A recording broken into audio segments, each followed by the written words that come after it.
Da, 202. Trăim într-o țară în care nu ai ce face. Nu ai cum să-ți câștigi existența în viața de zi cu zi. Așa că piesa asta e dedicată de la mine, Dani Mocanu, care doar am cântat despre acest subiect, cu dedicație specială pentru cei ce se ocupă cu ilegalități. Trap Mafia. Dacă vrei bani, atunci fii un infractor legal. Câștigă-ți diploma de excroc sentimental. Pune mâna pe una, umblă-i la setări mișto. Unde te iubesc să coste 2000 de euro.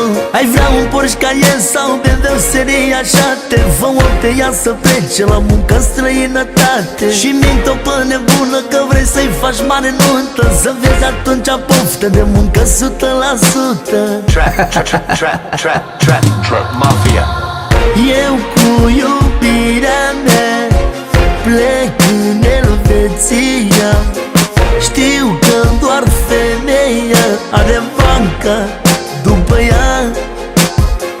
Nu spune că sunt unii așa și pe dincolo, că lor le intră pe lună 10.000 de euro. Alo, te iubesc viața, știi că pe bune nu te mint, hai că nu fi mai urea. Te iubesc, dar na, acum știi că na, în orice relație banii stă la bărbat.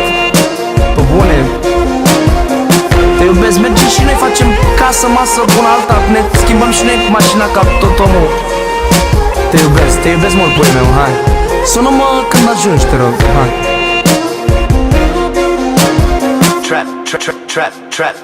Trap Mafia. Invidia se naște la omul fără putință, care visează școala de când e la grădiniță, care vrea calmitate când de ciudă face crize și visează în bani în clasurul cu surprize. Mai bună, hai să te învăț eu cum stă treaba, să nu te mai agiți, să nu mai transpiri degeaba. De unde atâția bani de-și face lumea palate, nu de muncă cinstită, din infracțiuni spălate.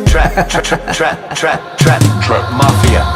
Eu cu iubirea mea plec în Elveția.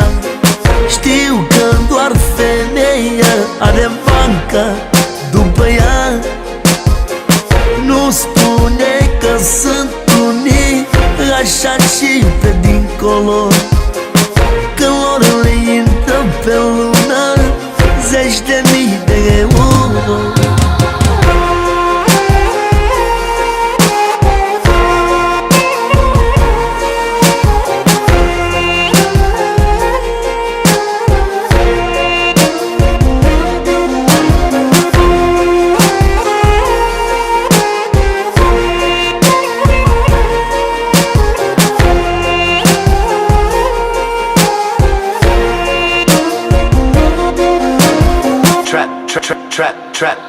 Trap Mafia. Eu cu iubirea mea plec în Elveția.